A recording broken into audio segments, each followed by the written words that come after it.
नमस्कार बच्चों, कैसे हैं आप लोग। प्रिपरेशन मंत्रा चैनल में आप लोगों का स्वागत है।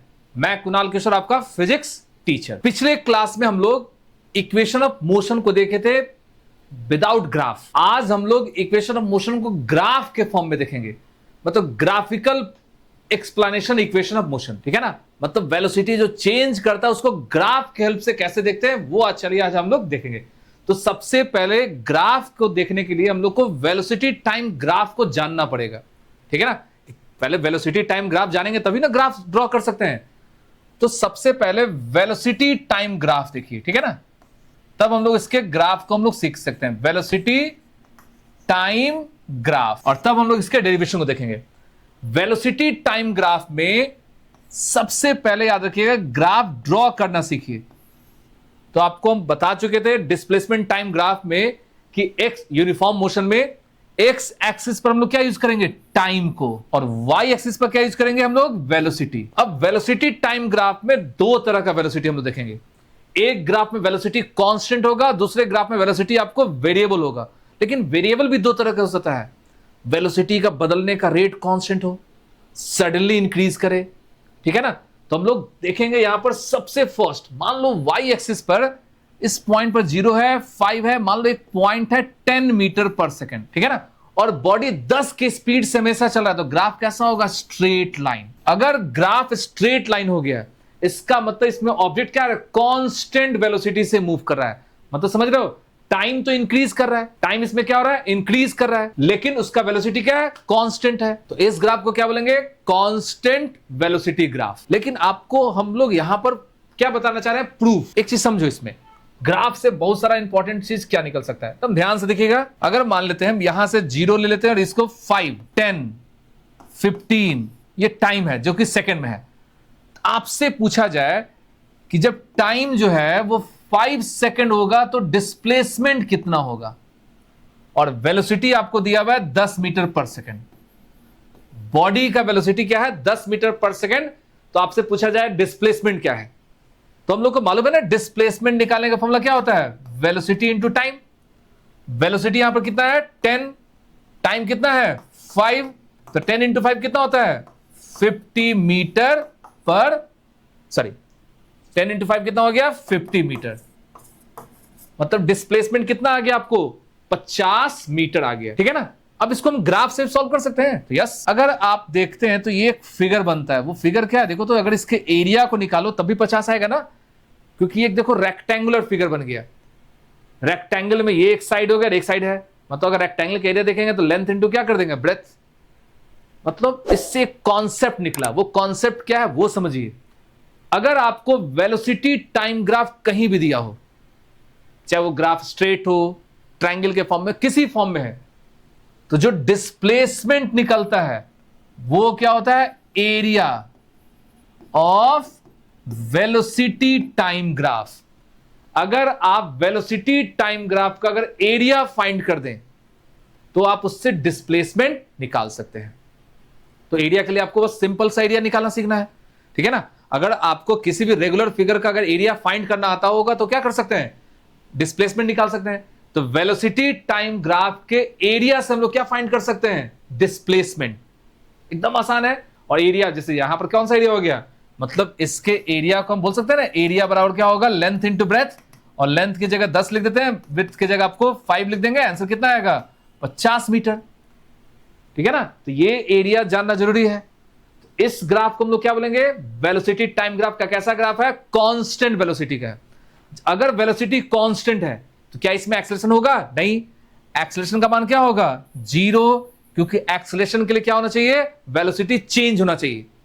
यहां पर वेलोसिटी बदल रहा है, नहीं बदल रहा है। अगर वेलोसिटी नहीं बदलेगा तो उसको ए को क्या मानेंगे, 0 मानेंगे। अभी हमको इक्वेशन ऑफ मोशन प्रूव करने के लिए वहां पर ए के वैल्यू को फाइंड करने का देखो ग्राफ से हम लोग कैसे सॉल्व करेंगे। तो ये ग्राफ में कभी भी आपको वेलोसिटी टाइम ग्राफ अगर दिया हो तो वेलोसिटी टाइम ग्राफ का एरिया फाइंड कीजिए, और उसी एरिया से आप क्या फाइंड कर सकते हैं, डिस्प्लेसमेंट। लेकिन अगर यहां पर वेलोसिटी चेंज करता हो तो देखो कैसे हम लोग बनाएंगे, ठीक है ना। वीटी ग्राफ में सबसे पहले हम लोग ग्राफ को देखेंगे ना। एक्स एक्सिस पर हम लोग को ग्राफ में क्या यूज करना है, टाइम। और वाई एक्सिस पर क्या यूज करेंगे हम लोग, वेलोसिटी। एक्स एक्सिस पर क्या यूज करेंगे, टाइम, वाई एक्सिस पर क्या यूज करेंगे हम लोग, वेलोसिटी। इसको हम लोग मान लेते हैं ओरिजिन। मान लो जो ऑब्जेक्ट है उसका इनिशियल वेलोसिटी कुछ दिया हुआ है, मतलब उसको हम लोग मान लेते हैं u, और फाइनल वेलोसिटी कुछ होगा, मतलब जो ऑब्जेक्ट है उसका वेलोसिटी u से बढ़ते बढ़ते v हो गया। ठीक है ना, इसको o नाम देते हैं, इस पॉइंट को a नाम देंगे, इस पॉइंट को b नाम देंगे। ठीक है ना, और यहां से एक परपेंडिकुलर ड्रॉ करते हैं। ठीक है ना, इसको यहां से एक परपेंडिकुलर ड्रॉ करो और एक परपेंडिकुलर यहां से ड्रॉ करो। इसको b मान लेंगे, इसको c मान लेते हैं, इसको d मान लेंगे। ठीक है ना, और इसको a से b का जो मोशन है, इस मोशन में जो टाइम लगा उस टाइम को क्या मान लेते हैं, t। ठीक है ना, और फाइनल वेलोसिटी जो है वो आपको फाइनल कितना है, v है। मतलब जो ऑब्जेक्ट है, ध्यान से सुनो, वो जो ऑब्जेक्ट है वो कैसे मूव कर रहा है, इनिशियल वेलोसिटी u, फाइनल बढ़ते बढ़ते कितना हो गया, v, कितना टाइम में, t टाइम में। इस ग्राफ में अगर आप ध्यान दीजिएगा तो वेलोसिटी क्या हो रहा है, इंक्रीज कर रहा है। स्टार्टिंग u था, बढ़ते बढ़ते v हो गया। अब इस ग्राफ के हेल्प से हमको इक्वेशन ऑफ मोशन प्रूव करना है।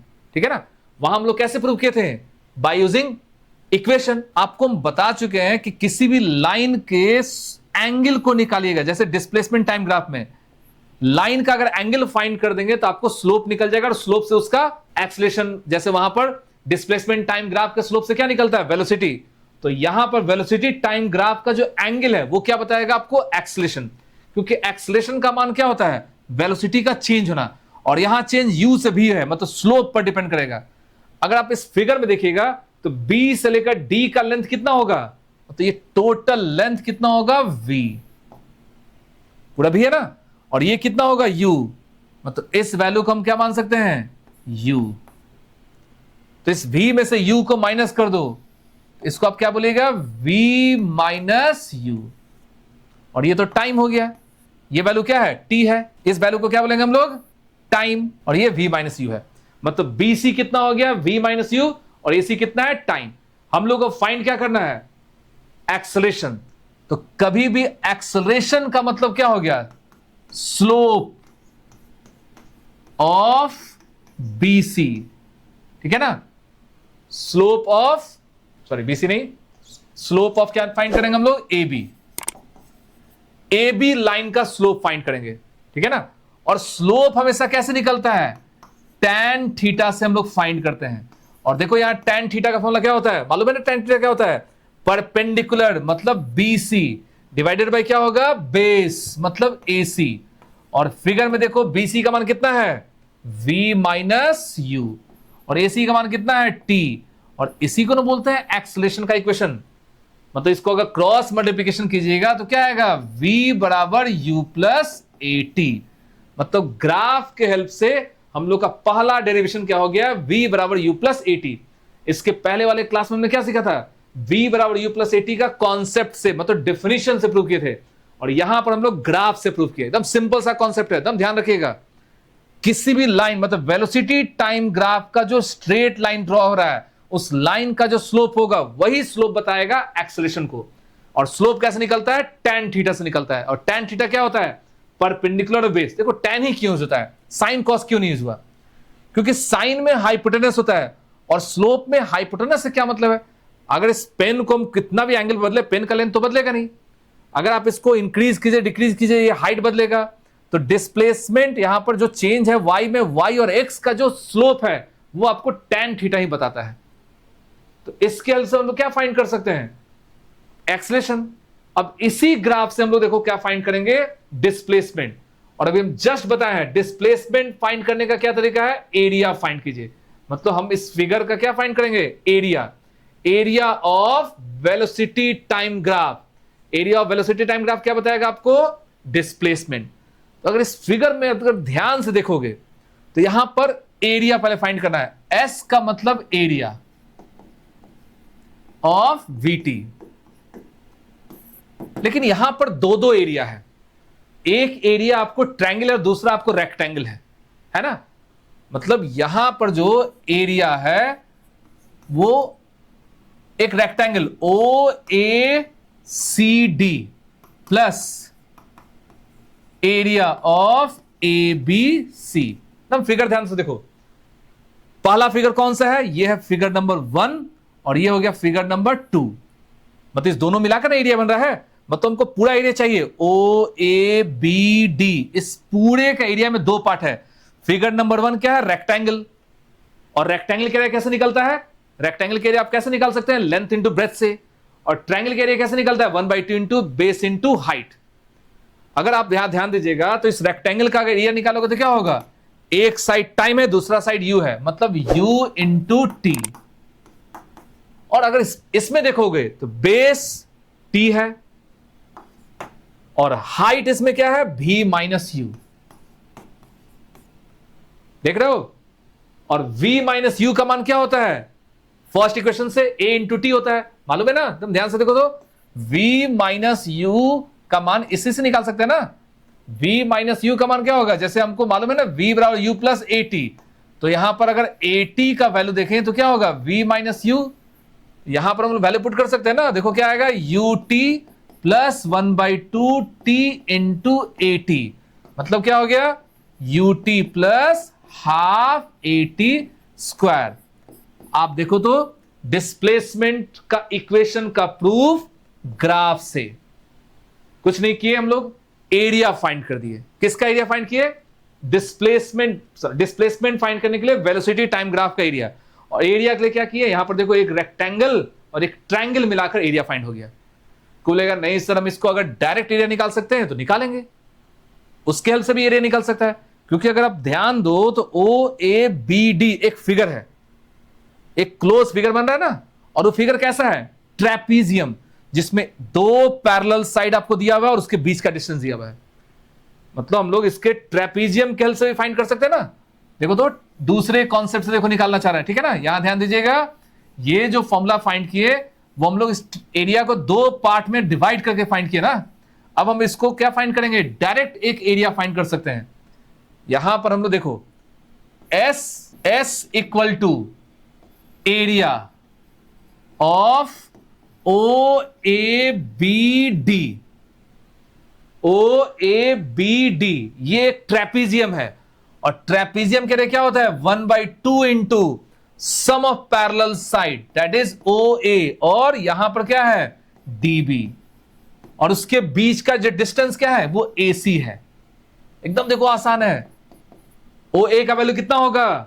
देख के देखो तो u, तो यहां हम लोग u लिख देंगे। और बी डी का वैल्यू क्या होगा? v, और टाइम तो t है, तो देखो तो फॉर्मूला क्या निकल गया? v plus you by two into T. याद कीजिए इक्वेशन ऑफ मोशन में इसको प्रूव किए थे, ये भी फॉर्मूला था ना, v plus you by two into T. अब इसी में t का मान पुट कर दो, जो कि हम लोग किस मेथड से, जो प्रीवियस मेथड में प्रूव किया था ना, t का मान। t का मान आपको अगर यहां से निकालिएगा तो क्या होगा? v माइनस यू बाई ए। अब देखो रख के देखो तो क्या आएगा? s बराबर v plus you by two, और टाइम का मान क्या होगा इससे? v माइनस यू बाई ए। आप इसको यहां से मैथमेटिक्स का कॉन्सेप्ट लगा सकते हैं ना। s equal to a plus b into a minus b कितना होता है? A square minus b square. आप इसको क्रॉस मल्टीप्लीकेशन कर दीजिए, s बराबर v square minus u square, यहां हो जाएगा 2as। मतलब ये भी ना फॉर्मूला आ गया। इसी को हम लोग बोलते हैं इक्वेशन ऑफ मोशन का थर्ड फॉर्मूला। तो आप इसमें अगर ध्यान से देखोगे, अगर एरिया फाइंड करना आता है तो कोई भी टॉपिक को निकाल सकते हो। फिर से देखो, कभी भी आपको डिस्प्लेसमेंट फाइंड करना है, वेलोसिटी टाइम ग्राफ दिया हुआ है, तो उस केस में आप क्या फाइंड कीजिएगा? एरिया। और एरिया फाइंड करने के लिए क्या देखना है? वहां पर फिगर को देखो, फिगर कैसा है। यहां पर दो तरीके से एरिया निकाले हैं। एक एरिया हम लोग रेक्टेंगल का निकालना सीखे, ठीक है ना, और एक एरिया हम लोग ट्रायंगल का निकाले। अगर उस दोनों को ऐड किए तो हम लोग को क्या फॉर्मूला निकला? S equal to u t plus half a t square. और एक एरिया हम लोग क्या कर दिए? इसके ट्रेपीजियम के direct area of O A B D.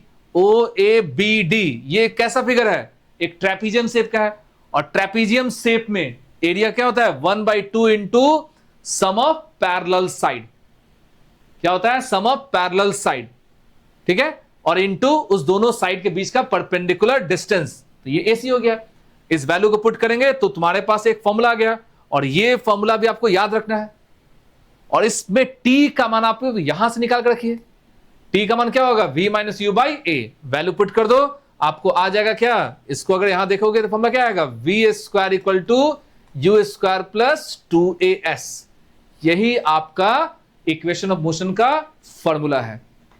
एकदम सिंपल सा कॉन्सेप्ट है, चाहे वो ग्राफिकल प्रूफ करो या अलजेब्रिक प्रूफ करो, फॉर्मूला नहीं बदलेगा, वो कॉन्सेप्ट। देखो, आप ग्राफ ड्रॉ करना बहुत जरूरी है। अगर आप क्वेश्चन देखिएगा, जो भी कंपटीशन में क्वेश्चन देता है, चाहे वो मेडिकल आईटी में, आपको जब इक्वेशन ऑफ मोशन का यूज देगा तो वहां ग्राफिकल कॉन्सेप्ट ज्यादा देगा। अच्छा, हम लोग ग्राफ में क्या सीखे? एक स्ट्रेट लाइन सीखे और एक आपको स्ट्रेट लाइन इंक्लाइन, मतलब एंगल जितना होगा उतना वेलोसिटी इंक्रीज करेगा, ठीक है ना। अगर डाउनवर्ड कर देंगे तो क्या होगा? वेलोसिटी डिक्रीज करेगा। लेकिन यहां इंक्रीज और डिक्रीज क्या है? Constant rate. लेकिन अगर वो नॉन यूनिफॉर्म रेट हो, फॉर एग्जांपल अगर वो नॉन यूनिफॉर्म रेट हो, मतलब ग्राफ अगर हम लोग वेलोसिटी टाइम ग्राफ को ऐसे अगर बना दें, एक्स पर टाइम है और वाई एक्सिस पर क्या है? वेलोसिटी, और ग्राफ अगर ऐसा है, तो यहां पर जानते हो आप एरिया डायरेक्ट फाइंड नहीं कर सकते हो। मान लो यहां से 0 से लेकर और यहां पर कुछ भी टाइम दिया हुआ है t, और इसके बीच का अगर एरिया फाइंड करना हो तो ये एरिया फाइंड करना पॉसिबल नहीं है, क्योंकि इसका कोई डायरेक्ट फॉर्मूला होता नहीं है।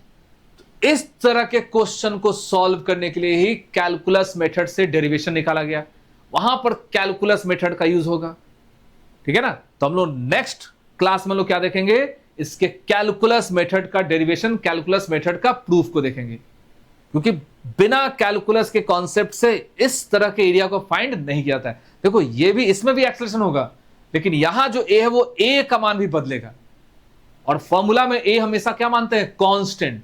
अगर हम इस पॉइंट से इस पेन को गिरा रहे हैं तो यहां ग्रेविटी क्या है? कांस्टेंट।